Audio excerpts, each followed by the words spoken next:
find out he has 2 new techs that do the repair attempts. So he has his current tech and 2 new techs, and I'm there to show them how I do my repair attempts. I'm in Jordans, sweatpants, and a t-shirt right off the plane. I don't have any tools with me other than what these guys brought, and I'm showing them how to do repairs. That's one of the videos. So when you see the one where I'm in like my bright neon Jordans, it wasn't because I chose to wear Jordans on a roof. It's because I just found myself in a situation doing a repair attempt that I wasn't aware I was going to do. Do what? Yeah, they were ones.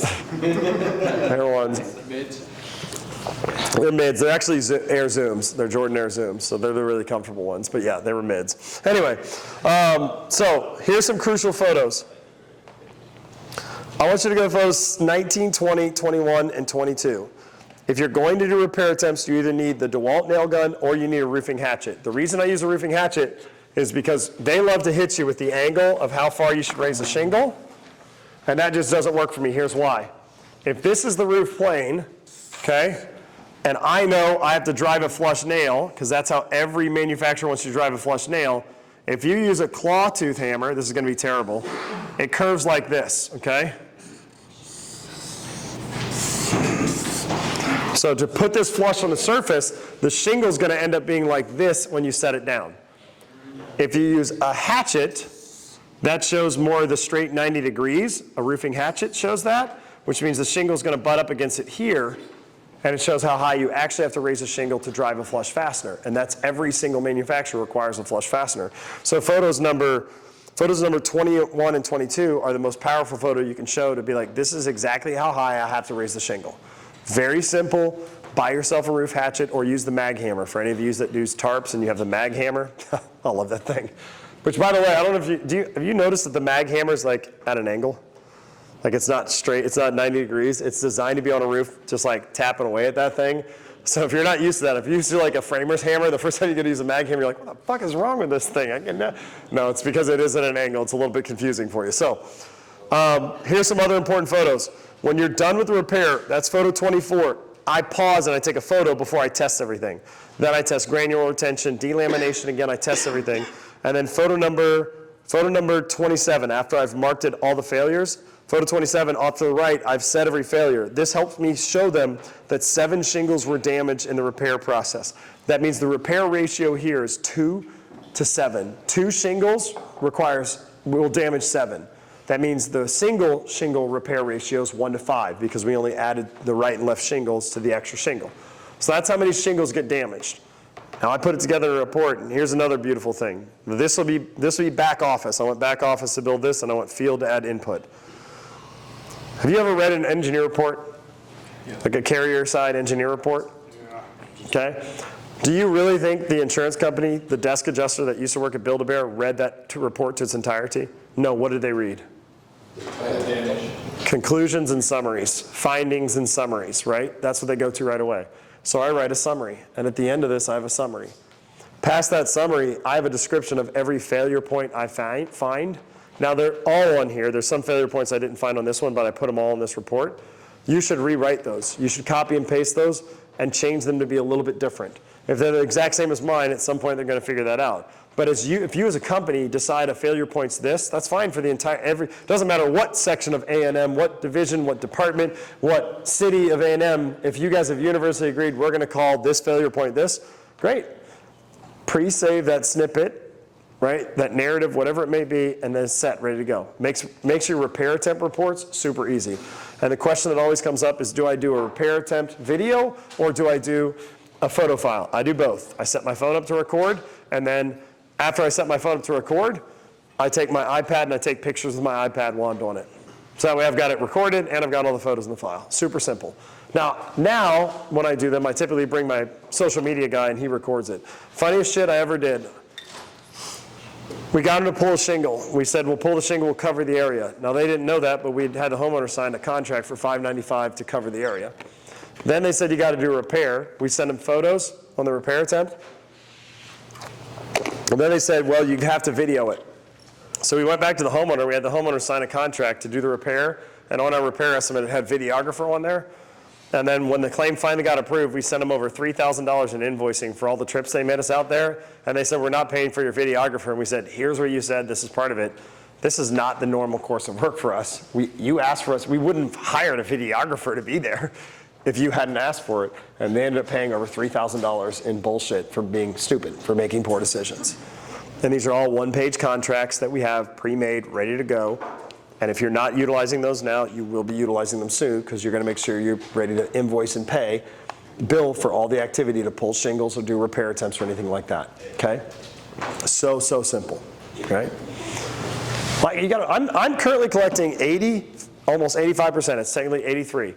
83% of my shingle pulls, I'm getting paid $750 on. Okay. A piece? Yep. Because I'm billing for tarp. I totally agree. Yeah. But see, how do I set it up? I sent them this email. I sent an email that said, where is it? This is why I left all these up there. I didn't want to rip these off. I sent an email. It's like, hey, we've got her scheduled. We just can't seem to find the same product. Do you have a way to identify that? And they call me back and they go, yeah, pull one. We need one for RLS. Now it's their decision. They owe for it. I email them back and I say, great, we'll pull one tomorrow. We'll cover the area. Do you need 1 or 2 shingles? And do you need full shingles? Now listen to the structure of that email. Great, we're willing to do the work. We'll cover the area so it doesn't leak. Do you need 1 or 2 shingles and do you need a full shingle? Why is it structured that way? What did they miss? We're billing you for it. We'll cover the area so it doesn't leak. They heard our greeting that we're willing to do it, and they went straight to the questions. They got an email. They don't want us to pull 2 shingles, so they're quick to email back and be like, no, just 1 shingle. It needs to be a full shingle. And they completely missed the fact that I told them, I don't want to give you just this finger. I realize that sequentially this didn't work out that great. That we're covering it. So later, when we bill for it, they're like, we don't owe for that. I'm like, you've had 47 days to tell me that. We literally told you the day we were going to go out and do it, we had to cover it. And oh, by the way, here's where Bailey signed that and said he understood that. Because then Bailey sees all my emails. And I go, hey, Bailey, you saw the emails. They want us to pull a shingle. I just need to sign this. We'll bill this to them. It's a 1-pager that says extraction of shingle, area will be covered to tarp and protect against leaks, and that's it. And he signs that. I assume you don't want it to leak, right, man? Okay, we'll bill this to your insurance company. John, real quick. Yes. Yeah, wait, what? Yes. That was like a guy answer right there. Yes. Hey, do I look good in this outfit? Yes. Wait, what outfit? That was the most guy answer I've heard all day today. Thank you, Sean. I appreciate that. Are you good on it? You understand the steps? I will get with you on how to create a 1-pager and how to bill for it. But here's the deal. Would you rather 100% of nothing or 50% of something? Until you become a shark at it, I will take 50%. I'll bat 50% at that $750 until we get really good. I collected, in 2022, I collected $41,000. Now, I was an independent contractor for the company I was selling for. I'm going to say that again. I personally banked $41,000 in shingle pulls and repair attempts in 2022. That wasn't what the company made. That's what I made on it. I had a structured program for that. That means I made more than a school teacher makes listening to State Farm and Allstate's piddly shit they wanted me to go do. I don't even know why people teach school. Like, I mean, if you could do that just going through repair attempts and stuff, I'd be like, I'll be a repair tech. Dealing with kids is a hassle sometimes, right? So, set it up. Free money, guys. It is literally free money, okay? How much are you charging for repair? Repair attempts, I charge $1,200. Because you guys said you're averaging about 12. We've been doing it for free.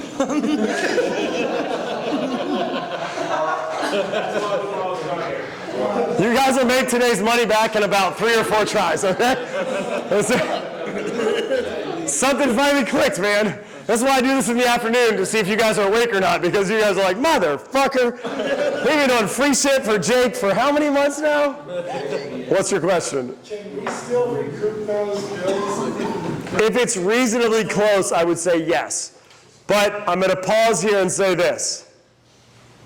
Y'all are feeling that pain, right? Shit, we've been doing it for free. What's the #1 reason I get those paid? Homeowner involvement. If all of you who are doing inspections and everything else don't learn to get your homeowner involved, activated, engaged, ready to go, it won't work. Because here's how a homeowner works. They trusted me, they bought me, then they bought the brand, and we're in the claim process, we're going through things. And I can tell them all the good things or bad things I want about the carrier, but at some point in the process, the homeowner is going to feel emotionally disrespected, and that's when it clicks for them. When you tell them this is going to happen and it happens, and this is going to happen and it happens, and this is going to happen, and eventually they're like, you know what, man, I feel like they're trying to scam me. And you're like, no, right? That's when the homeowner's engaged. When you're like, man, don't you remember when they asked me to take this off there? Hey, do you work for free? No, man, why would they ask you to work for free? Exactly. They will not feel emotionally disrespected unless you get them involved early in the narrative. That's when you know you have someone on your side. That's how these $750 bill gets paid. That's how these repair attempt gets paid. So imagine how many times in 2022 I got $750 for pulling a shingle, and they said, get bent, we don't care, go do the repair attempt. And then I went and billed $1,200 for a repair attempt, adding $1,950 to every claim where they wanted to double down on. Not every one of them, 83% of them. $2,000. What stops? $2,000 of free money. What did you lose out on 12%? What was the difference? It's about 17%, but I get where you're going with this. No, it's okay, just making sure nobody else is confused. It's okay. You're still processing the fact that you can get paid for them. It's okay. We'll let that one slide. Because at some point, I've got enough money on the job, the homeowner's just done with it, doesn't want to fight it anymore, doesn't want to talk about it anymore, it wasn't worth the stress, the homeowner gives up, there's something going on in there, right? Like, hey man, can't we just close this out? Sure man, God bless you. I'll close it out, I'm willing to give up the repair attempt. What do you think I say to the homeowner at that point? Try it. Oh, fuck that, no, I'm going to say something much better than that. What am I going to say to the homeowner? I'm losing on 17%. What am I saying to that homeowner when I'm willing to lose? Okay.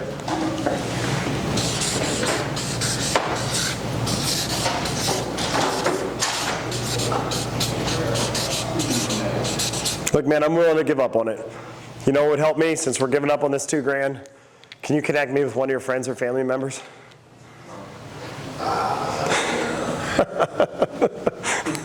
Everything to me is an ask for a referral, man. If I'm taking sacrifices for you, you better give me something back. I just took $2,000 off the bill because you were done with it. The least you could do is send me your neighbor. The least you could do is send me a friend. It's definitely no if you don't ask. It's a no if you don't ask. This is free. That's 17% that I did for free. I don't want to work for free. So instead of giving that person a gift card, I just gave up $2,000 on there. I hope to get a referral for that one. Yeah, man, we'll do that. You know what would really make up for that, though? Like, is there someone you can connect me to that's got a roof that's 10 years old? If you guys practice the strategies I told you at the beginning of this session, your brain will automatically think that for every scenario. You're bargaining, you're trading, you're gifting, all for what? The next lead, the next inspection, the next job. You become masters of referral, and I mean it, absolute masters, because you think like that all of the time. But yeah, man, I'm willing to give it up. Just give me something in return. I have no problem with that. I'll fold today. Here's the other photos. Y'all have to get in the field to help Shauna out. And look, she's going to tell me. She's like, they're not getting them. Do you think you can take that skylight out without messing a few things up here? It's ended.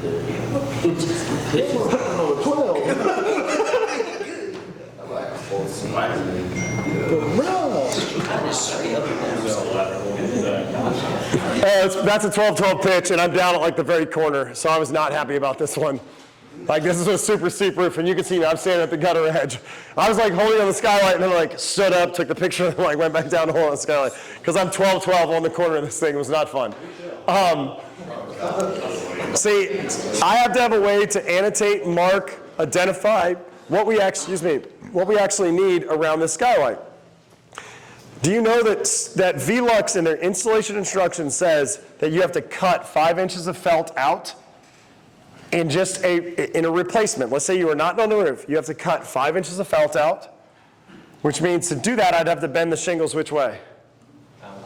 Boop. Are we supposed to bend shingles that way? Nope. Which means I got to detach the shingle. Can you reinstall shingles? Nope. No, that means I need 20 shingles around it and about 6 feet of hip and ridge. Now, I did all the math in here. If you'll notice on the cover page, Shauna, I'm sure you do something like this. You explain exactly what we need. At a minimum, we need this. Here's the estimate for that, whatever it may be. I'm just saying how many. But it's up to these guys to get you all the photos to be able to do that, right? Get a clear photo over it that isn't like from here to Steven to be like, yeah, that's the skylight. Hopefully Shauna can count how many shingles are around this. No. Boom, right over it, showcase the number of shingles around it, and get that ready for her. Now what gets real fun is I want you to scroll all the way to photo number 9. If you haven't met this guy they call Chuck in a truck, that's how Chuck installs turtle vents. Right at the ridge where you cut the ridge cap to go over it. If you're going to tell me that you could take that box vent out without affecting ridge shingles, you have lost your mind, Build-A-Bear, okay? Like 100% we got to take those out. Now photo 11, I annotated the flange. Photo number 12, in case they didn't like the X's, I used numbers in case they're more of a numerical person. But my goal here is to showcase every reason why we need that from a construction standpoint. So when the adjuster leaves and you get back on the roof and you know you may be in a component bucket, take all the photos you need so the component argument can happen right away. Because I don't want to make another trip for that one. And my component argument is always this. You have to think strategically how I'm going to talk about it. Do you have a question? Yes. Ask your question while I write. I'll listen and write at the same time. I have a homeowner, he wants to completely take all of the skylights out. So would that mean that I have to get measurements like all the way through? How do I just compare it to like the shingles that are like right next to it and just like this is how many shingles I need? That's a being coded question. Hey, recording. Yeah, you guys have, he wants this box gone, right? Yeah, I did that, and the guy had 9 skylights and he hated them, and we took the box out in the attic and everything. That has to be bid, but it's not the insurance company's responsibility. That's part of the retail bid. Yep. Yeah, that is not going to be part of the claim. If they want that gone, the insurance carrier only owes to restore it to its pre-existing condition. Okay? So when you're asking for shingles on this, you're always using the concept of at least. Okay? So you're saying we need at least however many shingles, right? And then I like to put things in an either-or position. When I present an either-or, do you guys understand like type A personality, type B personality, C's and D's, more of the like the drones and the, I don't say soldiers lightly, like, but people that just kind of, you know, like routine, right? When I give a C or D type of person an option, most of the time they pick the option. They aren't really thinking at a high level to think like, if I went to my wife and I gave her an either or, she's going to know there's other options. And she knows that about me. She tries to use either ors on me. It doesn't work, okay? It's just not going to happen. I'm like, honey, those aren't the only 2 options. She's like, well, I just think they're the best. I'm like, okay, but like, I know those aren't the only 2, right? So my either or in this situation is I need at least 77 shingles or the slopes the metal are on. Now I've put things in an either or, and most of the time the adjuster is going to pick one of those 2 options. Sometimes they send you back the videos, fight you over, hey, just try it, or hey, here's a video of how you can replace this thing, whatever it may be. But I'm using either or to create what's called the illusion of choice. I'm just trying to get coverage extended. I don't care if they give me the slopes or the shingles. We've moved from either the component bucket to the shingle bucket or the component bucket to the slopes bucket. I'm happy with either one. God bless you. Okay? But it's an either or. When I'm in the shingles bucket, this changes, okay? When I'm in the shingles bucket, I say we need at least, what?